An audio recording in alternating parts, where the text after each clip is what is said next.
इस बात का जिक्र आप मैमूना आंटी से मत करना प्लीज।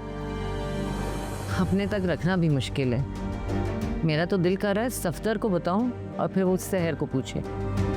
अच्छा अम्मी प्लीज मेरे कहने पर ये बात छोड़ दें प्लीज।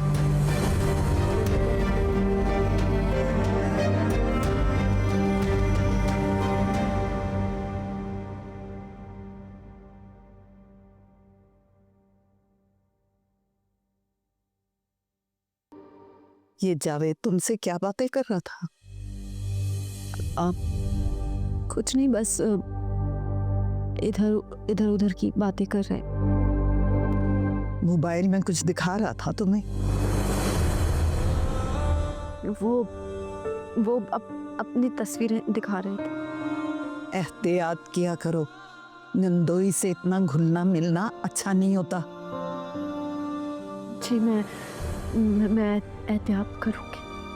अगर हसन देख लेता तो उसे ना जाने कितना बुरा लगता।